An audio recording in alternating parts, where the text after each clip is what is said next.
feels like we're all just celebrating what music is, and what like turning to your family at the end of the day is. And it's just, you're just filled with like such an appreciation for live theater at the end of it. Hello, I'm Richard Ridge for Broadway World. The Who's Tommy is returning to Broadway following a record-breaking, sold-out run in Chicago, and we're here at Sardi's to catch up with the company. We did it because everybody's wandering around staring into a mirror, albeit a black one. Everybody's trying to escape a hostile universe. So this show has a pertinence and an edge that I don't think it had 30 years ago. And many of the topics are in conversation now.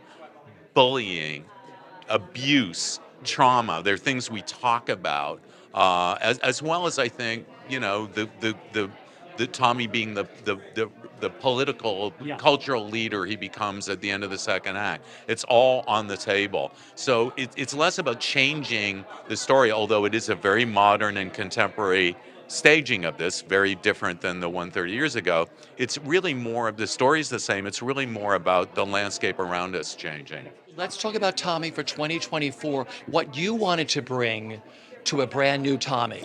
I wanted to bring a sense of awe and a sense of serious high velocity dancing, but I also wanted to bring motherhood and fatherhood and this really poignant story about a family that is fractured and heals. I think if you don't know the music, your mind will be blown. It is so good. It is the OG rock opera. Like, this is what kicked off everything, right?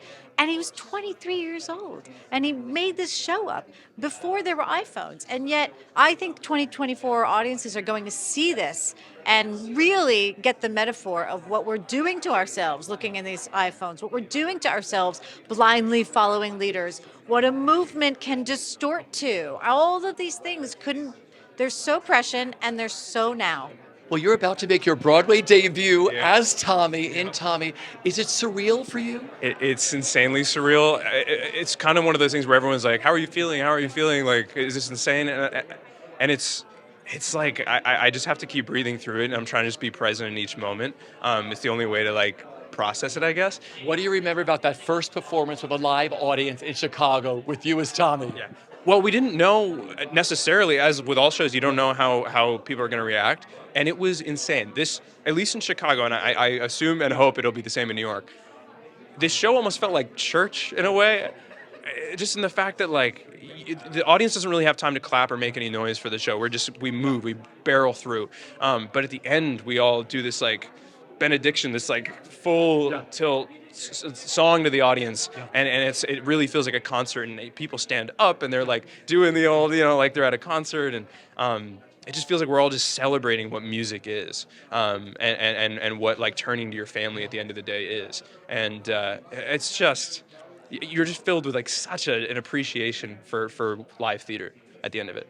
It's like a homecoming, coming back to Broadway. It's been, I don't know, like since 2018 on the road, but a couple of years before that at the New Amsterdam. And so I'm back on 41st Street, right across is the stage door to Aladdin, and I go to work now at Tommy, and it's incredible. I'm so excited to get the show up and running to share with New York audiences. Working with Des McAnuff and Pete Townsend came to see you guys. Yeah. Having Pete come to the show in Chicago was incredible. He kind of gave his check mark in Chicago, and then we did a little promo in Miami, and he was there and got to jam with him on stage.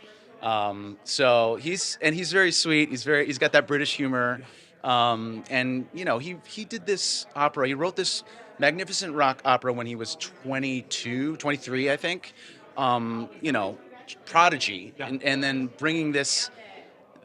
It's amazing that he wrote this at such a young age, and it was like a musical, but he wasn't thinking that way when he wrote. It was a concept album in '69, and then suddenly now we're bringing it to the stage. They did it 30 years ago, but it's incredible to think that he had that sort of picture in his mind as he was writing this, like how it would be on stage, and we're doing it. Pete Townsend is salt of the earth, so awesome. I also shout out to his wife, Rachel, who is really dope. And working with Des has been incredible. I would work with him on everything I possibly could. I feel like he is such an academic and such a historian. which is amazing when it comes to this show. And I feel like I need to like have a notebook with all of his stories and anecdotes, and he's a teacher. He is a true teacher. The whole thing has been very special on a personal level because I found out an hour and a half before we started our first rehearsal in Chicago that I was pregnant. So I did the show up until I was 5 months pregnant, and now I had my baby 7 weeks ago, and here we are on Broadway. So he's our little baby Tommy, well, hopefully not with all the baggage and the trauma, but he is our little infant Tommy. This is a very amazing opportunity to just come back, and do something so special. This show is extraordinary, and it has an extraordinary cast. The team has been so flexible in allowing us to bring ourselves into this material, and I can't wait for New York City to see it. The company of this show is a group of human beings that I'm just so lucky to be among, and I mean that in every way. Yes, up to the performing, but more to the family that we found off stage and in our personal lives, and I just feel so lucky to be able to go in every day and be performing alongside colleagues, but also people I call friends. I played Tommy in community theater in Half Moon Bay, California when I was 15. So to now work with Des in particular and just